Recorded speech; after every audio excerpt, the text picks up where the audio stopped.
Out here in the west, it gets mighty warm under the blazing sun. It gets mighty cold under the full moon.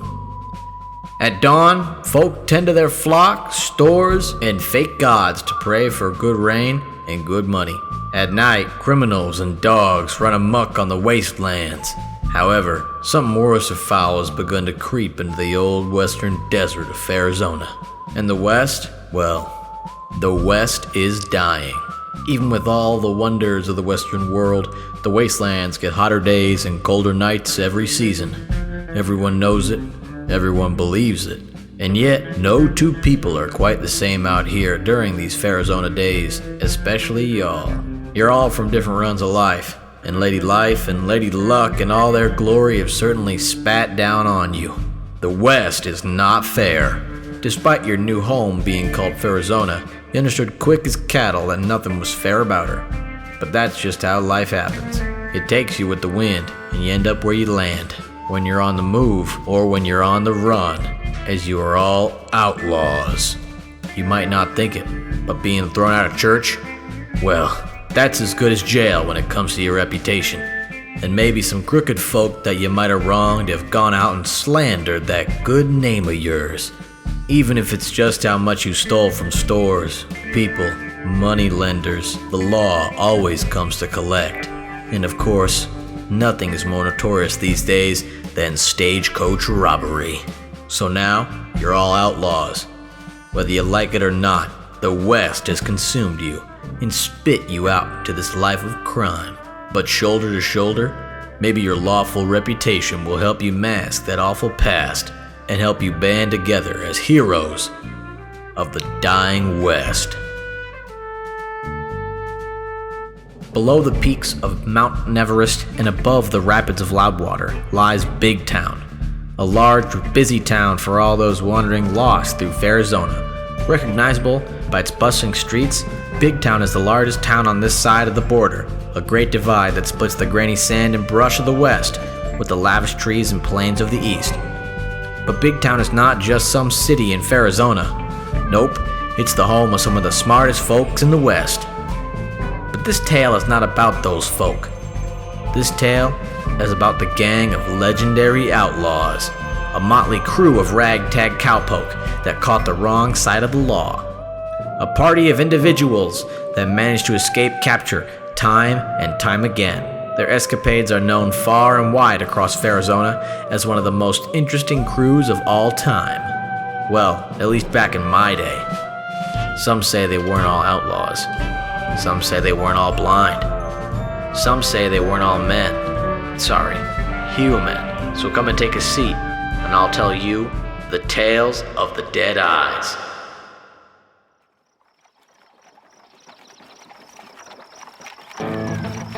Four strangers embark on a rough, bumpy journey to Big Town.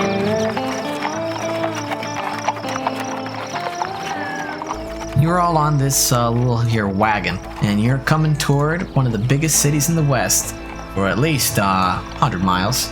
You're all just kind of sitting across from each other, casting side eyes. Definitely quite weird to see this very, very skinny, almost, you could almost say a skeletal-looking man. You might even say you could see, he's got very sunken in eyes. So Ted, you can see out around you, and you're in this little weird stagecoach with all these, quite brilliant strangers. I'm sitting in the carriage. I have past experience with fleshoids getting perturbed about bonemen. So, okay, here's what I'm going to do, I think to myself. I'm going to say something human. So I just looking down at the floor, fondling the spike, and I go, "Nice weather we're having." So upon shouting this, and above all the sounds of the cart and the dust, you can all very quite audibly hear quite a rattling, almost like a xylophone. Someone's going up and down with a soft mallet. Katt, you've been sitting across from this stranger for almost about an hour now, and you don't quite understand why he's been eyeballing you up and down, but this sudden proclamation of the weather, it won't take a squint roll to look around and be able to tell there is jack around you. Squint. Appraise a person or situation in greater detail. Detect deceit or get a gut feeling. That's squint. Well, I don't know. I get this weird feeling I shouldn't be mean to him. Yeah, good weather we're having. I had already ducked my head and was just very worried. I should think about now saying something maybe to deflect topic or maybe even leave. My cover is now blown. Haas, you've been sitting here for a while, and upon hearing this outburst, what's going on in your head? What would you like to do? I'm just focused on the hilt of my revolver, brushing my hand against the carving of the phoenix on there. Because like the phoenix itself, my resolve for vengeance will never die. The name's Paltiel One-Eye Williams, but y'all can just call me Pal. And many years ago, I left home with my darling wife, seeking fortune and glory. Lady Luck turned a blind eye on us, stole one of mine, and left my wife to her fate with a bandit that took it all from me. I'm seeking to avenge her life, and like hell am I gonna let God do all the work. He is a man on a mission. Focused on what I'm seeking. I wouldn't even believe that he heard you two. Slick, you can see these three individuals. This, dark hat-brimmed fella, very absorbed in his thoughts. He probably can't even hear the xylophone playing next to him. What are you thinking, Slick? Well, I've been noticing a pretty funny noise. I'm thinking about this. Maybe there is an issue with the wheel bearings on the carriage, and I can make a good buck fixing them at our next stop. I decided to speak up a little bit just to break the awkwardness. Say, this carriage could probably do with a little repair, eh? The man driving the carriage turns around and says, "Well, it's all I got, and you're lucky I'm giving you a ride for free, so you best pipe down and let me enjoy my silence." And with that, he turns back around and It just sounded a little like a xylophone, you know? he grumbles and is no longer talking to you. He's ignoring you now. Slick, why don't you go ahead and roll squint for me? Okay, can do. Where are you squinting at? Well, I was going to ask the group, but it appears that the woman is the only one with good eyes. Well, I don't think that's rightly fair to discriminate me against now, is it, in that way? You're right. However, you have 0 squint. Squint. Appraise a person or situation in greater detail. Detect deceit or get a gut feeling.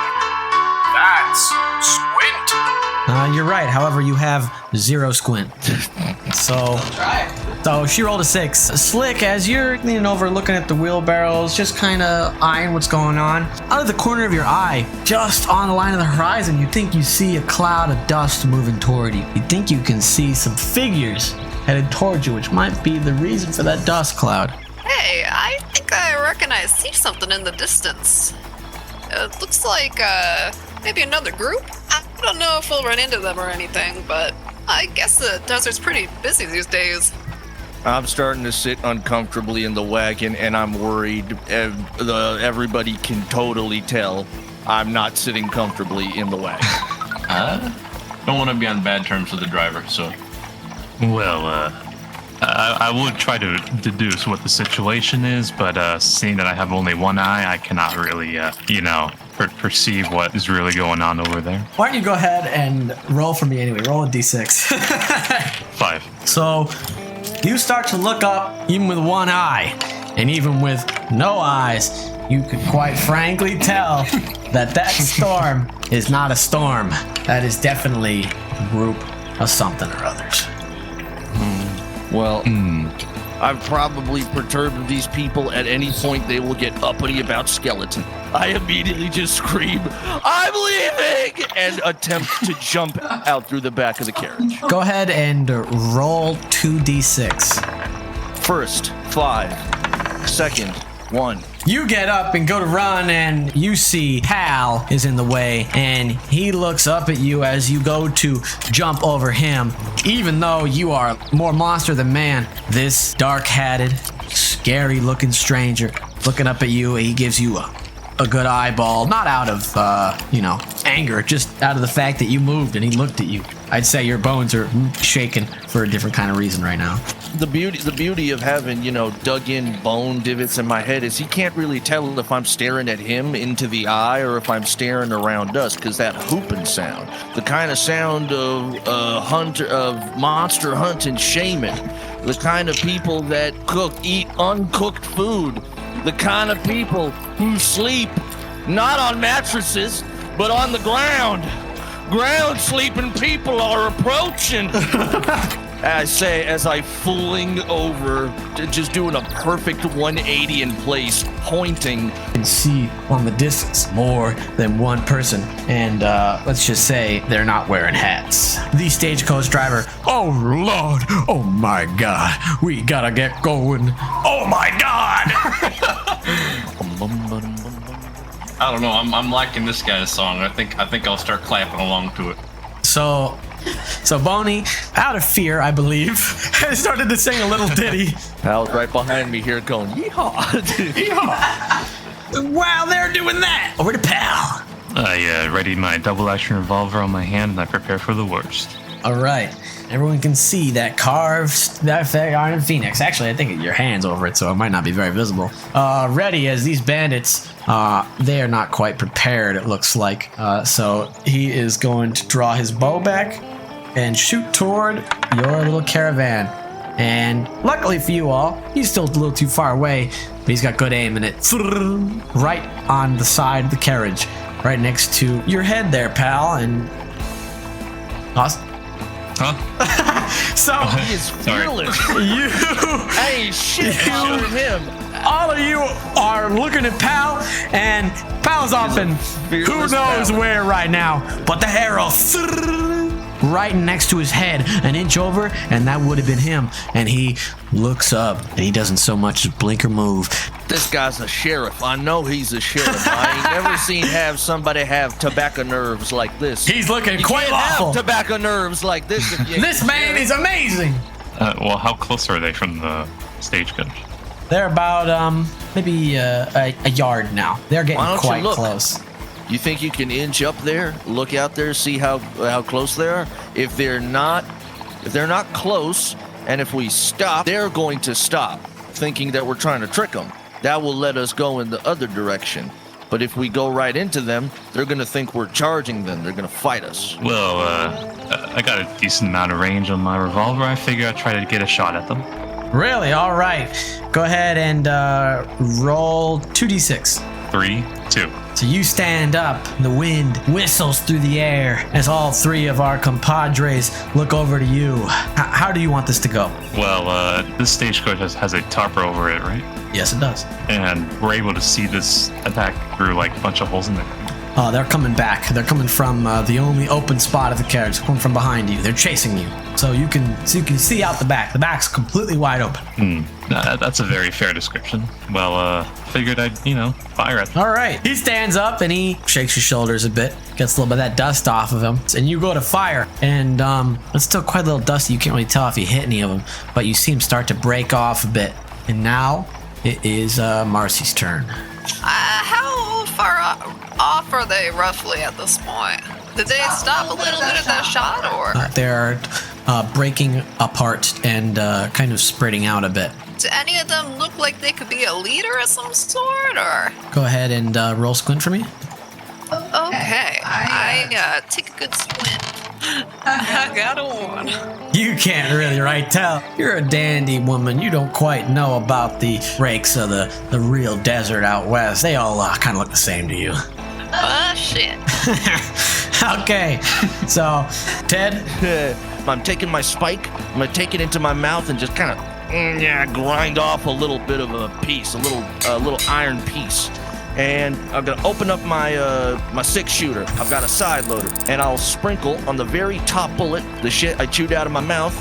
Hammer is on the bullet with the residue behind it. I'm gonna fire.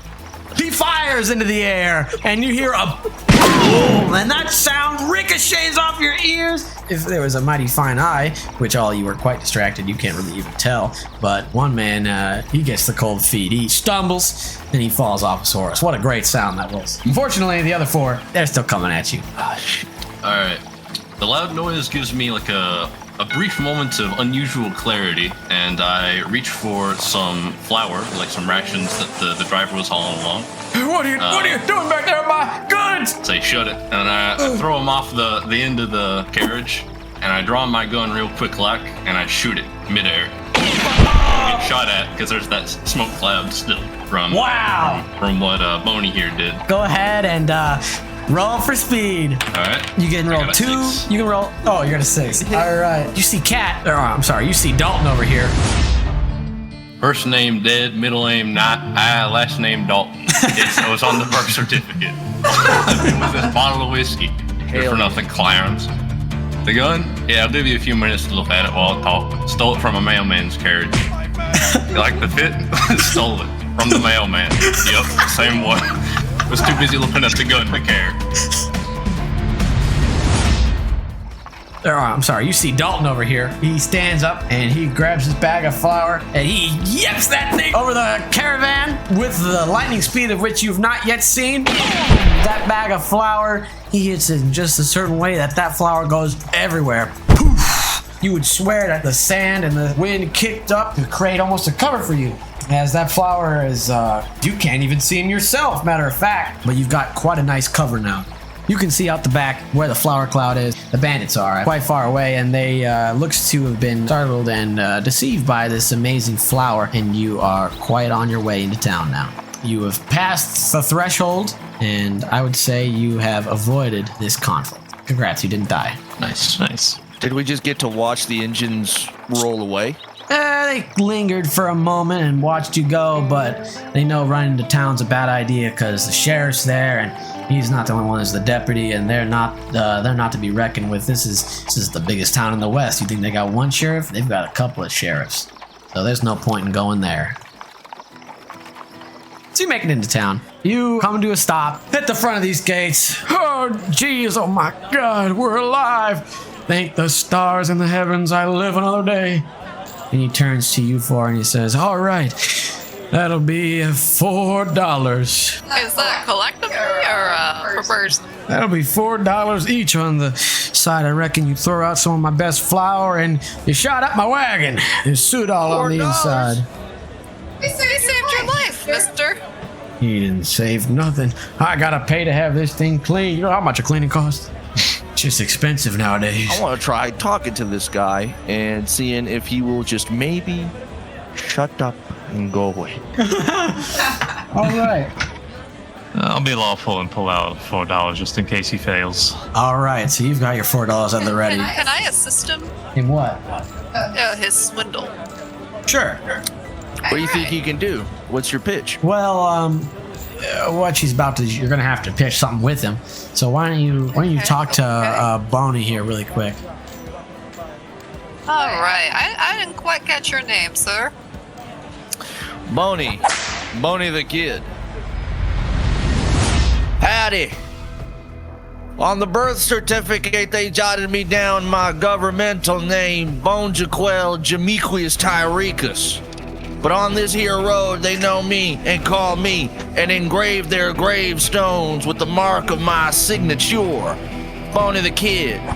I was raised in a traveling circus church known as Cirque du Spire. A flippin' priest with me and my dad, a railroad spike, immigrated what come from China to get good work here in the mainland. Well, wouldn't you know it, my dad pulled his ankle and really twist out something fierce on that triple half Lux Axle Jesus spin, and they excommunicated us. Heresy, they say. Now, after my dear old departed pappy, I've actually got the spike, he's right over there, is dying of a broken heart, and I'm on a mission to find the patriarchs and ask them, pretty please, let my dad back into the circus. Boney the Kid. Boney's The most being righteous, alright. the most righteous bullet in all of Under the Sun. Fabulous.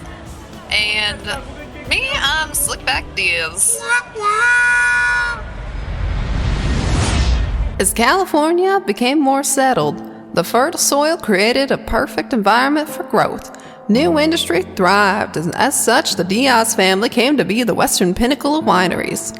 This new western wine sparked controversy with the French wine producers, who demanded a blind taste test be held to defend their status as the best. It was only after winning this that the Diaz family made some powerful enemies. Eventually, all property was seized from them under claims of tax fraud, just a month following the competition. Since then, Slick Beck Diaz has been out on her own, doing her best to survive and maybe someday restore the Diaz family legacy. Me, I'm Slickback Diaz. And I'm John, but what? Give me the $4. Why are you introducing yourselves right now? Well, sir, I came here to meet new people, you know? It's so nice to see all these different folks from different walks of life, and I count myself fortunate to meet you, sir. Was that John? Yes, my name is John. But what does this matter? You just have to pay me for this ride. Well, John, how about we buy you a drink instead? Go ahead, Ted and Marcy, roll for your swindle. Swindle. The ability to lie, impersonate, forge documents, seduce, etc. If it's in bad faith, that's swindle. And we will say, if you want to use your deals, you have to say that you're going to use your deals. Deals. A simple fact or descriptive term about your character that you can use during play. Invoke to get an extra dice roll if it matches the stat check required. That's deal. This guy's just some run down grandpa. You know, he probably hasn't had a shower in weeks. That's why he wants the $4. He wants a shower. Knowing this, I have the perfect way to be personable to him. So I'm going to swindle him through the heart, but with my personality. Okay, thank God. I thought you were going to say good. So go ahead and roll your personable. I'm gonna mark a bullet off, and Marcy, go ahead and also roll swindle. Would you like to be charismatic here? I would love to. So go ahead and cross a bullet off. I'm thinking like, man, a drink is a lot cheaper than 4 money. And go ahead and roll 2d6 Marcy and 1d6 Ted. 5. I got a 5 and a 6. I take a bone around him and I usher him over to the side. I was like, Jay, let me talk to you for a second. Let me talk to you for a second, cuz. Now, come on, man. Him over there. Now, man, I know what this is about. It's because you stink. It's because you want to have a shower, don't you? What? You want to go down. You want to go down to the Sweet Soap Inn.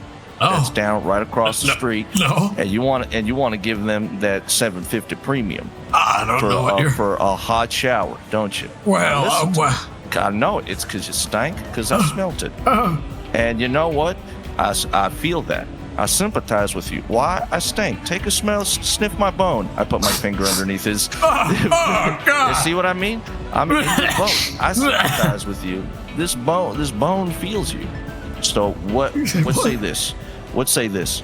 We're gonna pool a little bit of something. We got a little bit of. I've got a filling. I've got a little 24 karat filling. Beck here slides you 2 quarters. And I'm pretty sure one of our twin eyes behind me, I point at Pal and Dylan, I'm pretty sure one of them has half a sandwich. You're going to feel totally better. After that sandwich is going to rejuvenate you. What do you say? What do you say? We're all human at the end of the day. Bring it in. I bring him in for a hug. I hug him. So I kind of jump in here and I'm like, and boy, do I say, you are a hard-working man. If it wasn't for your right carriage skills, I dare say we wouldn't have made it out of that little kerfuffle. So You deserve to relax, you know? Like he says, go put yourself a nice shower, let those muscles relax. You've been working right hard, mister. John here says, "Oh, well, yeah, you do make a good argument. I think maybe I better go take some kind of a bath. I do believe I need to take a breather here." He waddles off toward the center of town. I look over at Beck and I say, this is the finger I was holding my butt with in the carriage the whole time. Oh, I got it. That's how I got it to smell. I ain't smelly. I'm a clean bone. I don't know how to take that, but I appreciate that we were able to save a little bit of Dodge. Mm-hmm. So, Katt, Yeah. how's it going? Yeah. Pretty good. I'm watching this. I'm impressed. How are you feeling, pal? I don't know what the hell's going on. You're feeling a little unexperienced, huh? You're just chilling. Yeah, I think I'll start reading through some of these letters I pillaged. All right, so go ahead and roll a d6 for. I can't believe you still have these letters on you. Go ahead and roll for it. All right. That's 6. So you reach into that little pocket of yours, and you did have a map this whole time. You look into there, and well, unfortunately, it looks like your map is rather shot up and dinged up. You've got a map on you. Is that all you'd like to do right now? I feel like just looking through one letter. Yeah. So I'm a bit clueless. I'm looking at this for a second. I'm like, well, this can't be anything important. Probably like a children's book. I'm like, hey, Boney, you want something to wipe your finger off on? I hand it to him. Oh, I would love to. I think we were in that carriage for at least hour 15. That's a good guess right there. But as I take the little piece of paper and poking through the holes, I see the little lines jutting through it. I see the trees, the cactuses, and I put the paper down and I look around us and see trees and cactuses, and I put the paper up, and then I put the paper down and look around, and then I put the paper up and look at it, and then I put the paper down and look around, and then I put the paper up and look at it, and then I put the paper down and look around, and I say, Boney, are you okay? Damn, we're lost. So, Hoss, did you see any of that just now? I saw half of it with my one eye. What do you make of that? I reckon it ain't a map no more. Let's just go ahead and say you trashed that map, so you're in need of a new one, it looks like, if you even want that sort of thing. Well, since we need a new map, figure we better head to a store or something and buy one. You're looking around and you see some town folk are looking at you, but no one's really stopping to see what's going on with your shot up caravan and all this nonsense. And you see 4 stores in front of you, at least to your immediate left and right. You see on the left, thrift or something, and on your right you see inn. You only read one of the 2 words. They're not very clean signs. And further up, you can read deal, and then the one directly to your right, you know this one quite well, is the blacksmith. I reckon I just ask a local where we can buy a map then. I approach one of those local guys around. I tap him on the shoulder, ask him, "Excuse me, my good sir, would you care to let me know where I can find a map?" A map, you say? You probably find one up at Old Thrift. I think that's what that says on the left there. I'm just rolling in from town. I don't mighty know myself, but my first stop would be the general store. I don't see one around here, but I'm sure somebody must have one. All right, thank you very much, sir. I beckon to the group behind me and lead the way to the thrift, whatever All right. it's called. You just kind of usher and whistle for him, and Boney and Slick look over at you, and you do that kind of thing that commandos do. You kind of motion over with your hands. I ain't got nothing better to do. Listen, hope you don't plan on using our next map as whatever you just did over there. Spoke with a local, told us got a nice available map to purchase in that store over there. I'm getting a little excited. I like shopping. Why, did you say that the shopkeep has a map of this here area around here? Nah, the local did not specify, but I'm hoping. Is that a souvenir store? It's called Thrift, but I'm not entirely sure what they're selling. Oh yeah, that's a treasure map. You ain't even been in the store yet, Boney. There's gotta be a treasure map if it's coming from a thrift store. Just might be. You know what? I'm going to go in because I want to talk to the shop. A shopkeep knows the town. Even if I don't buy anything, I'm going to go talk to the shopkeep. So I want to go in. So Boney takes off immediately. The second you mention thrift, Boney's like, I know, that's a treasure map. And he goes walking. He's already walking there. I'll follow. All right, you're all headed toward the store. So you go ahead and step in, and it's a regular everyday door. You open it up, and a man behind the counter says, Welcome. How can I help you? Howdy, good sir. We're looking for a map, perhaps? Howdy, miss. Yes, we do have maps right this way. and he's gonna walk you over to a section on the floor that has just a paw stack of the things. All right, thank you kindly. Yes, would you be taking this now? We'd like to peruse a bit. Alright, okay, I'll be up front if you need anything. Upon coming into the store, I move forward, but I'm not moving my legs. It just looks like I'm floating, moving forward. I just start float walking. I do my little float walk trick towards the shopkeep. So let's roll 4. So you start slowly moving toward the shopkeep. This shopkeep, he's a little too focused on the lady. Anthony, your time has come. And I point a bony hand at him. Bony finger towards him. I can talk instead of that one. Go ahead and roll another swindle. 2d6. 3, 2.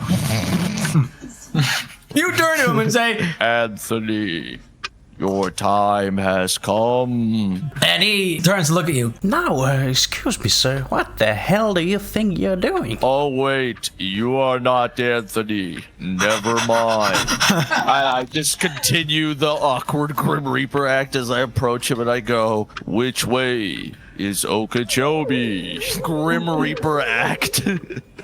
He says, Okeechobee? I don't know if I've ever heard of this location, but it ain't here. So it's probably on the other side of Fairizona. It's not here. Well, if you want to buy a map, I'd be happy to point it out to you. and he turns to the lady and says, I'm sorry, dear. I'll be right with you. and he walks over to you and says, Alright, we have our maps over here. Alright, well, while they're busy, I'm gonna go to the back of the shop and I'm gonna go pilfer me a yo-yo. all right.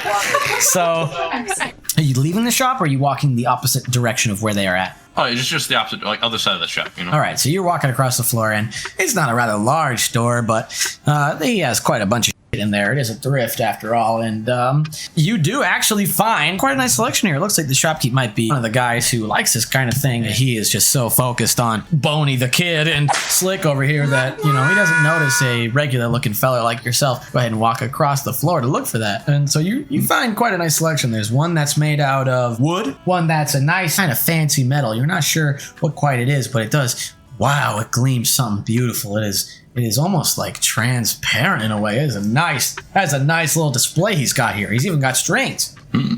Looks like he's some kind of an obsession with it. I think I'll take the... I think I will take one. I'll take the wooden one just because I think he will come back and check it later. Well, so you're going to pocket this then. Yeah. Go ahead and roll 2d6. Alright. A 5 and a 1. And go ahead and roll 1d6. Okay, and that one's a 2. So you reach over to grab this little thing, and you're able to pocket it quite quickly. When you pick it up, the stand tips over, and it knocks some stuff onto the ground, and it does make a little bit of a commotion. The shopkeep does hear you, and he says, Excuse me, sir. Give me one moment. I'll be right with you. My face would go a bit flush. I'd fix it right back up. I'd maybe grab one of the apples from a nearby bin, put it on the stand, just hope it doesn't look too out of place. well, he's still focused on these two quite clowny characters, and you just kind of walk away and you can go ahead. I don't know how to whistle, and it starts going. You could use it as a gun. I guess you might be able to if you can convince me. Oh boy. So the shopkeep is talking to both of you, and Well, this here map is only worth 2 cash, so I'll give it to you for about 1 for the nice fair lady, if you would like. and he looks at you, and he looks at Boney, I'll give it to you for 1 as well. I can tell you folks from out of town. and he smiles at Slick. Wow, sir, that's greatly appreciated. That'd help us out a lot.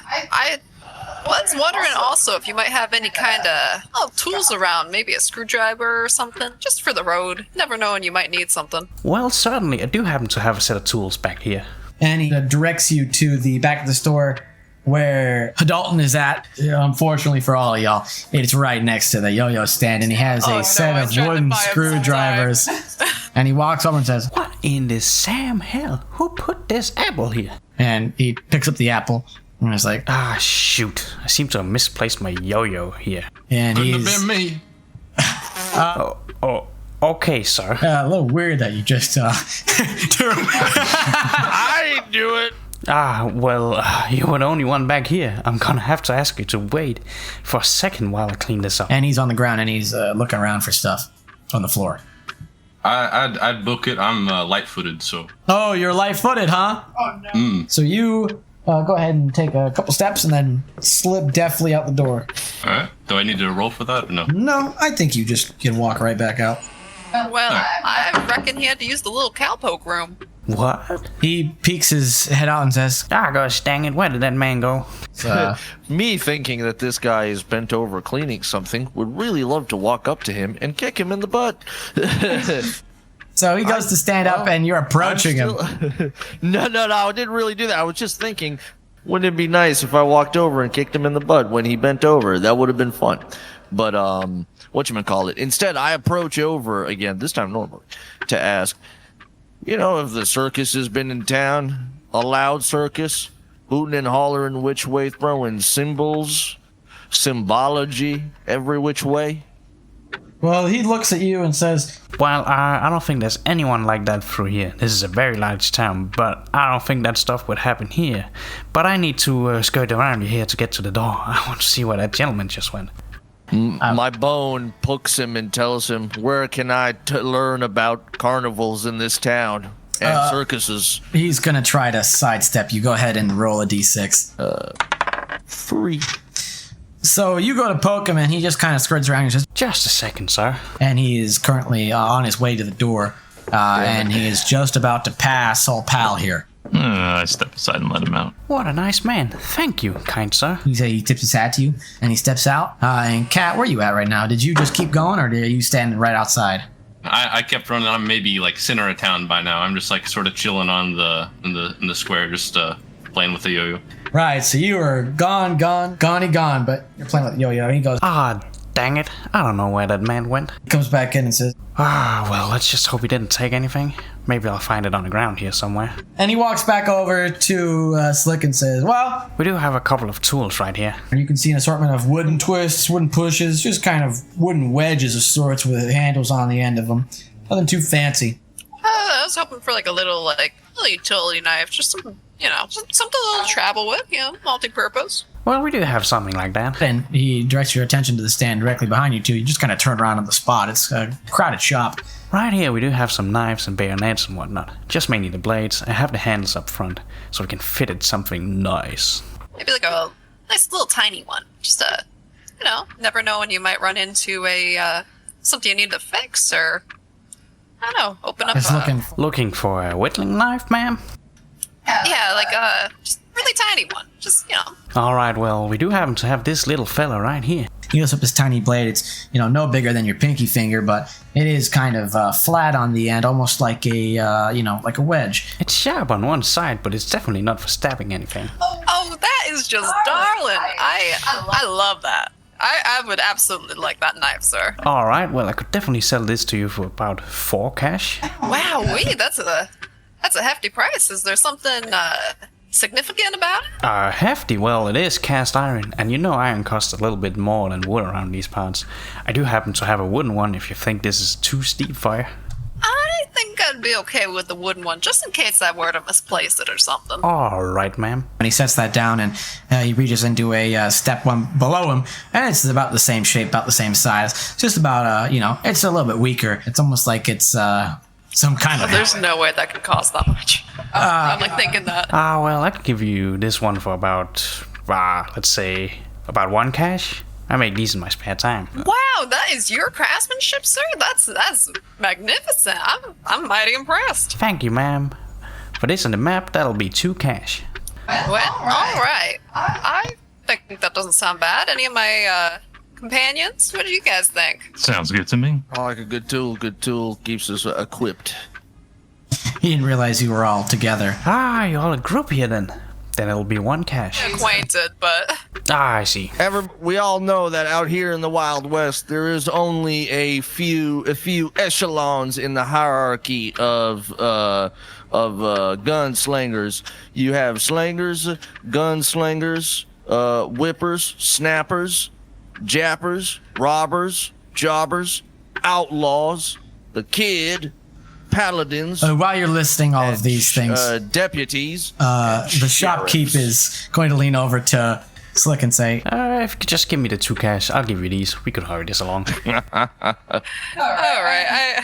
I thank you for your time, good sir. So go ahead Sorry and, about our bony buddy over there. I think he's the performance type. No worries. you hand him 2 cash, and he gives you a map, and he gives you Whitland dagger. Okay. Well, we're still in the shop. I just want to ask really quickly. Thank you kindly for your service, good sir. And as we're parting with you, I just wonder if there's anything interesting about this town to check out. Any gossip going around? Any interesting things coming up? Ah, well, I don't mighty know if anything crazy is happening around here. It's just a regular old place. Nothing. Nope. I don't think so, ma'am. I'm sorry. I can't give you any more. It's quite all right. Nothing wrong with a quiet place. He's just kind of waiting for you to leave now you've bought something. Thinks you're done buying things. All right, I'm pretty much good. Everyone else, you guys good? Yeah, ask my question. All right, well, now I don't you want have... anything from here. It stinks in here. Stinks. he hears you say that and is very ready for you to leave. Bodie farts. Goodbye. You've walked out, and now you can go ahead and check out your little map there. You know, I'm looking down the street towards the west, and I see a big building down the road. A pretty big building up on the ridge, right at the crest of the road. I'm looking at it. I'm wondering what it is. I look at this building. That's quite a way down the road. I look at it. All right, well, you're looking at it. Go ahead and roll me a squint. D6. If you have 0 squint, it's going to be 2d6, and you take the lower. 2, 1. So you look down the road, and it's a little too far. It's kind of hazy out. You can't really see it, but... Usually, seeing a building on the edge of towns, those tend to be either like the churches or some kind of like town hall or something.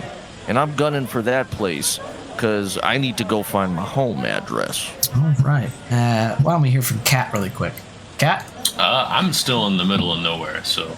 Yeah, you're kind of a little bit farther a ways off, but at least you know that you can see everybody kind of walk out of the shop from where you are. You're about, a couple houses down around the corner, but I'm going to say you were keeping a keen eye, and you could tell that they were around the corner.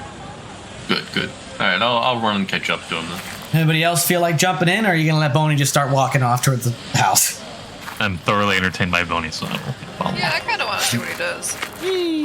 I pretty much just shamble my way down the street, going towards that house, while just pretty much doing BG staying alive.